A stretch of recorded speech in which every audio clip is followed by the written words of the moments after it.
Good Monday, makers. Hope everybody had a good weekend. We're here to check out some community builds that have been shared throughout the week, and we're really excited. There's all kinds of cool ones as always. And I am joined with Dave. Good morning. Hey, everybody. Hope you're doing good. Let's just start diving into the builds. First up is a project from Barry, and this was shared as a review on the T connector. Thanks so much, Barry, for leaving this review. He says MakerPipe worked perfectly for my project. Thanks for a great product. And this is stored lumber protection. So you can see here, it looks very similar to like a cold frame kind of thing. You remember the Granville Lane Farms? Oh yeah, sure I do. We did a tour. We went up and saw them, and they did this awesome cold frame. Yeah, for sure. And this reminds me of this because I guess just because it has this angled kind of roof. But what Right. this is there's stored lumber here underneath these tarps and this plastic here. And what they've done is basically it looks like they've built some kind of retaining wall, sort of, kind of front wall here out of maybe cinder blocks. And maybe it's just already there. Maybe they actually cast it themselves. Who knows? But on top of that, they have a board that sits, and that's basically the bottom layer that this roof structure kind of rests on. But then the top, it looks like they have conduit secured to the side of their house or maybe a barn or something like that. Can't really see how it's secured, maybe two-hole straps or something like that. But the conduit is secured to the wall and hinges up and down. And they basically just built these, rectangular frames using, looks like T connectors. What's on top of there? I think it's like plastic, corrugated plastic. Oh, okay. So like the plastic corrugated roofing that you can kind of see through. Yeah, yeah. Yeah, that's a good material. Yeah, for sure. And they've got that attached to the frame, probably using simplest method that works well, I think, is just to get self-tapping screws and just screw them directly through the plastic and into the conduit frame. Works well, holds them secure. I think you do have to be careful with those plastic siding or that plastic material. I think it can crack pretty easily. I never really worked with it, so maybe not. But That'd be real easy since it's clear. You could see where the frame was oh underneath and yeah, just drill right it. Because that's the thing with like the blind sheet metal, right? Corrugated steel. mm-hmm. You can't. You have to, make sure you're on center of the pipe. But here you just see it. Right. Yeah, That'd be that's cool. cool. Good little tip. Use the plastic for easy securing. But we can see there's a series of those. We can see at least three. Maybe there's more. They just, hinge up and then they're held up with another piece of wood so you can grab some lumber out from underneath. Thanks again, Barry, for posting this review. I'm glad you had a good experience. And let's look at the next build, which is a project from Frederick. And this is a shade carport using a mixture of 3/4 inch, 1 inch, and ½ inch EMT, which is always cool to see. And it's a 12 by 16 shade. And so basically, what he did was attached adjustable angle flanges to the side of their house here. As you can see, looks like one, two, three, four, five, six total. And then those basically send a pipe off the roof or off the side of the house and creates a roof that goes down all the way down to these verticals here. And then they use T connectors to add these verticals. And then they built this knee wall, he called it, to just add extra support to the walls, which was something cool we haven't really seen a whole lot of, but makes a lot of sense. Just drilled through the 2x4s and then the conduit goes through and just add some bracing here to the side of the carport. But see a mixture of T connectors. There is also 180-degree connectors here to add some horizontal pipes and continue the run all the way through. And just a lot of great connectors, or a lot of great techniques incorporated into this using a bunch of different connectors. And yeah, then it's got the shade material attached to the top using ball bungees. There's grommets in the shade, which is always a thing to look out for because that makes attaching it really simple. There's some more pictures of that knee wall. Looks awesome, and here's kind of a wide shot of the whole thing put together. That's a big span. Yeah, You can see a little bit of a bend in it. yeah, for sure. Definitely something like that. Hopefully that works out great for him. But I think having a reinforcement in the middle there Hmm. would be a good call. Something to think about. You get some bad weather, some wind that pops underneath that cloth. Boy, you need a little bit of reinforcement there. Yeah, good idea. Thanks so much for posting this in the community, Frederick. Next up is a build from R. Brian, and this is trampoline, or these are trampoline leveling feet. Their backyard is on a slope, so they wanted to put the trampoline in the backyard naturally and use it, have a cool place to jump around, and but the ground was uneven. Oh my gosh. Yeah, so if they were gonna jump, they're gonna be kind of offset because of the slanted ground. So what they did was they created leveling feet using a mixture of 3/4 inch and then some U-bolts and some wood. I see flanges there to basically offset the angle and level out the trampoline, which is really cool and a good idea. And he said that the feet that he made is a lot stronger than even the pre-built, legs that came on it, which is good to hear. On something like this, you want it to be as strong as possible. And so here we can kind of see the construction. So there's two pipes that run, horizontal on the ground, and then there's 45-degree connectors creating a brace up to these vertical pipes. I mean, that's really important Hmm. because you this is one of those builds, and Jake and I had some dialogue. We're like, boy, I mean, do you think people can do this safely? Right? Like, you want a trampoline to be a sturdy thing. They're they're Yeah, risky as is. right. Uh, Heck, I went to the trampoline park the other day and had a little. That's where dads should not be, is the trampoline park. That's a dangerous place for dads. Yeah, I had a trampoline as a kid, and I'm like, okay, get back on the trampoline. I can do the same things I used to be able to do. Nope, yeah, that's not true. But anyway, you want this build to be safe, right? So I'm glad it's stronger than the actual legs. And I guess we'd just say, if you try to tackle something like this, test it out. Make sure that it's solid. We don't want anyone getting hurt. definitely. But you can see they finished off by attaching it. They needed a way to secure it to the legs on the trampoline, and the way they did that was using U-bolts through wood that was anchored to the flanges and bolted it together that way. I mean, I think they did a great job building the Hmm. structure, and especially how they did that angle brace halfway up the Hmm. vertical. Because the risk there is you get some sort of side load, Right. right, and it buckles or Hmm. moves. But this way, it's kind of reinforced and supporting that vertical pipe. Yeah, for sure. Did they anchor it to the ground in any way? The Can you? trampoline legs are bolted to pressure treated lumber, and the lumber is attached to conduit via flanges. 12-inch rebar U stakes anchor the conduit to the ground.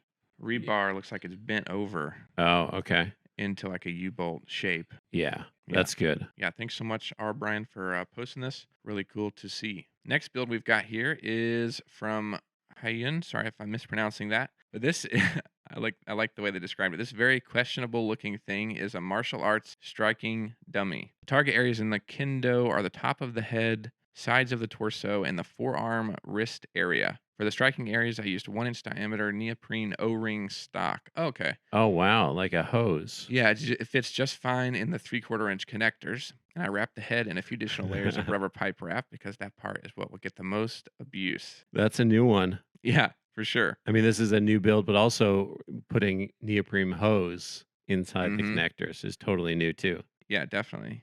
Go to the photo. Yeah, so here it is. So I guess this is to simulate the forearms and the wrists, or no, this is to simulate the forearms and the wrist, Uh huh. and then I guess this is the what was the other striking Like area? arms or shoulders. Sides of the torso, forearm, wrist, and then the top of the head. Okay. Go to some other photos. That's the forearm and then the wrist. Okay, so that's the neoprene hose inside of the connector. I mean, those hoses are pretty strong, right? And it's like thick rubber, I think. Oh yeah, yeah. I'm sure it's pretty good, pretty strong. Yeah, for sure. Well, My what's hands will that? get bruised. Oh, that's Oh, okay. So that's a rebar pin, I think. yeah, rebar pin kind of sleeved inside of the 3/4 inch conduit, and then those are bushings you can get off the shelf that kind of just go over the end of the conduit. Are those waterproof bushings? Yeah, I think so. Oh, to take up the little bit of room Hmm. between the because conduit pins, and you see these all the time, whether you're staking something in the ground, you put the concrete pin Mm-hmm. into the ground and then put the conduit over, and it fits pretty good, but there's a little bit of wiggle, and I guess they're using the those bushings to Yeah, get a good fit. yeah, that's really cool. And here's kind of a close up of the connector. It doesn't look like maybe it's backwards. The nut's backwards, Hmm. but really great. So cool hacks in there and just an awesome build. Thanks so much for sharing that. Really appreciate you posting it. Next up is a build from Ryan, and this is a light display dinosaur. Ryan and his family built this. I think they built it last year, and you can see here it is all lit up. I think they said it's a Brontosaurus, Oh wow! and it looks super cool, all lit up. And it's a dinosaur. You can see the Santa hat. I was telling Kelly, I was like, anything There's can a be, Santa hat. yeah, anything can be Christmas lights if you just throw a Santa hat on it. Yeah, there it is. And they got the googly eyes, similar to the ones we have that we use for the blindfolded build, somewhere back there. Yeah. but it's got the googly eyes on it. But the way they built this was super smart.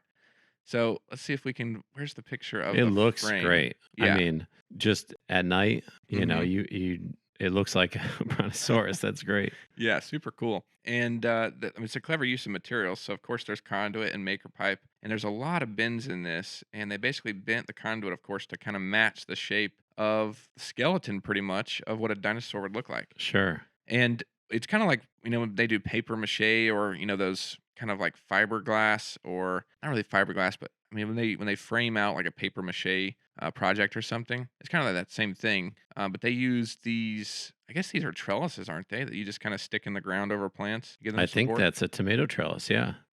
Yeah, so they used those as legs and just basically to kind of build the framework and the skeleton of everything, of the dinosaur. And then they used chicken wire to basically mold the body of the dinosaur. And it just goes around the framework and secures.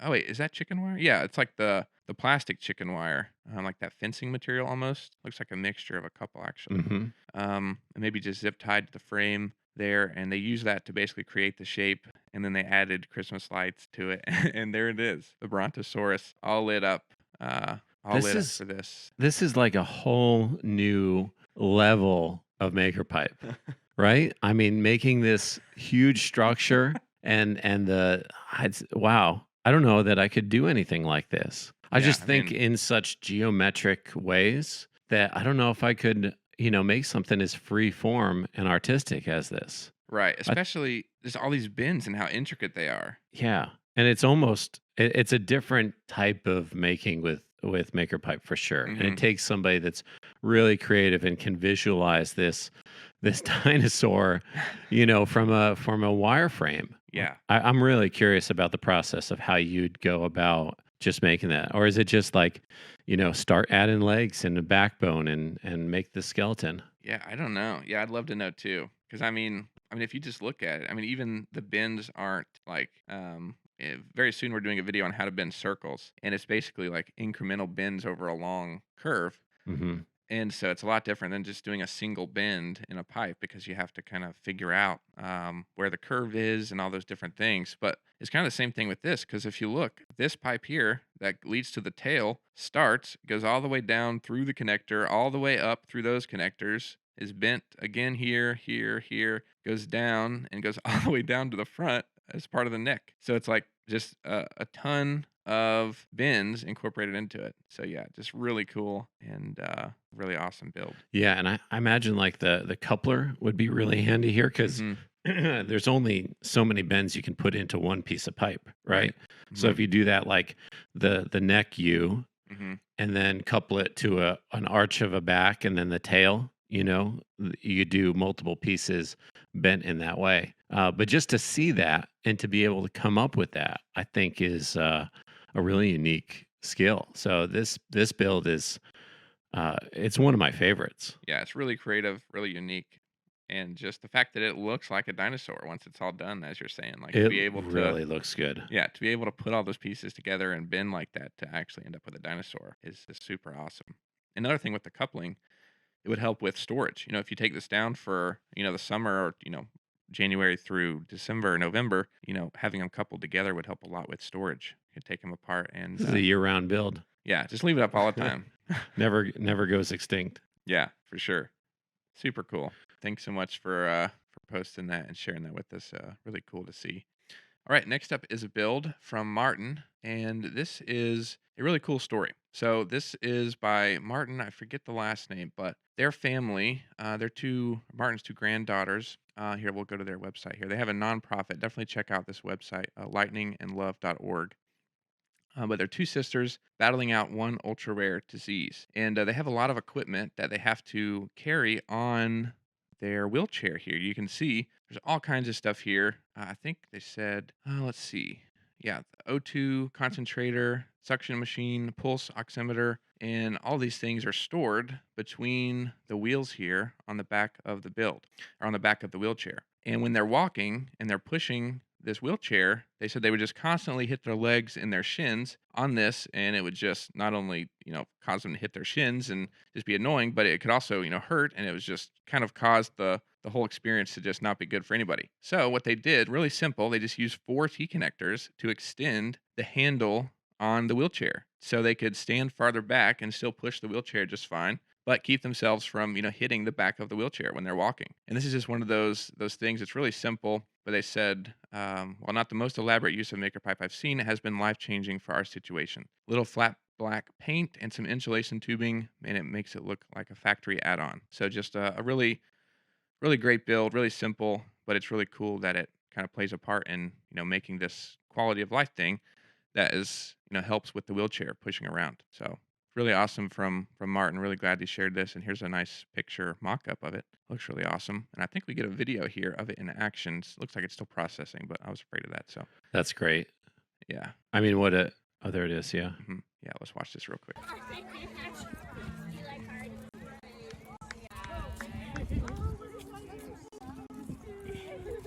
There you can see it in action. On Halloween. Yeah. Nice. Yeah, on Halloween, they were able to dress up and push the wheelchair, and you can see the such a great costume. Really cool, but you can see there, you can imagine trying to hold on to this handle down here, and all this stuff is just that's the only place really to store it, and so just extending this handle makes it much easier to push the wheelchair. So, just a really a great build, and definitely check out. They have a nonprofit organization. Definitely check out their website, lightningandlove.org. But really cool build, Martin. Thanks so much for sharing that with us. Yeah, that's really awesome to hear. And never, when I hear about these builds, these simple solutions that are helpful, never would we have thought that would help someone build that, what we make. So really happy to see that. And thanks for sharing your story with us. Yeah, for sure. Next build we've got is from IS or LS. I built some shelves for a nook in my garage. I know it's pretty standard stuff, but considering it's my first build, I'm pretty happy with the results. So you can see here, they've got this garage space and they've got this kind of little nook in the Mm. garage. And it's kind of hard to utilize space like this most of the time. And it's going to be really tough to find a pre built shelf or solution that fits in there really well. So, what they did is they built this shelving unit with conduit and maker pipe that's custom and fits in the space really nicely. We can see here, I think here's like a video, kind of, you can see everything. Oh, maybe not. What an odd space. Yeah, I know. Looks like a closet. You could probably do the same thing in any small closet. Right. And to have those shelves open so you can get in from the side and not have something blocking that. Yeah, for sure. Well done. I mean, are those wire shelves? Yeah, I think they said they got them from the Container Store. The shelf tops are alpha ventilated wire shelves from the Container Store. They have edges that make them fit nicely over two conduits. Oh, Nice. okay. Because a lot of the big box stores, you can buy those wire shelves, Hmm. and there's all different sizes, cut to length. We've used those in a couple builds. Yeah, for sure. And they're inexpensive as shelf material goes. Hmm. I mean, it's really inexpensive because there's not a lot of material there. Right, and they're made to be this kind of like utilitarian purpose. Hmm. They're made to be just this rugged shelf material. And the framework looks good. Looks like 90-degree connectors in the corners, with conduit running from those to, it looks like a four-way connector here, which is great for extending the shelf all the way along the wall. Then it looks like T connectors were added. That's where they were talking about the two conduit pipes side by side, Hmm. and the shelves kind of slot down in there really well. Oh yeah, because you've got a narrow Hmm. shelf width, Yeah. and to get that big rectangular or square, two of them next to each other makes sense. Right, and they just kinda, like, slot down in there, which is nice. They can Yeah, be secured that way. well done. Yeah, for sure. Really great build, and looks like a great utilization of space in the garage. So, really cool. Thanks for sharing that. Next up is a build from Joe, and this is a hay feeder for goats. And this is really clever. Such a great use of materials. Here's kind of a view of it. Here's just kind of the build you can see. It looks like just a simple rectangle. There's four 90-degree connectors and with some verticals here. Just a basic good frame for like a table, something like that. But they've got wood attached to it here, kind of offset. And I don't even really know exactly the thought process behind this, but I would imagine it's made to kind of like an automatic feeder kind of thing. So they use adjustable angle connectors attached to these pipes to go up and have these kind of wings that come off, as you can see. And then they used, looks like wire just attached to those angled pipes. And there's a pipe here in the middle. And what they can do is just drop the hay down in here and probably fill it all the way up. Imagine it gets caught, on the wire and allows you to fill it all the way up, and then the goats can just chill out down here next to the wood and just get it as it drops down. That's great. Yeah, really clever use of materials and just a really clever build just for the goats to hang out and have somewhere to eat. Those And it's pictures are great. yeah, for sure. We've had goat trailers and goat Mhm. feeders. Yeah, really cool and just an awesome build from Joe. All the builds were great. If you want to check out any of them in more detail, they'll all be linked down below. That's all the ones we have for you this week. Thanks everybody for stopping by and hanging out with us and checking out some builds. And yeah, hope everybody has a good week, and we'll see you in the next video. All right. See you next week. Thanks, everybody.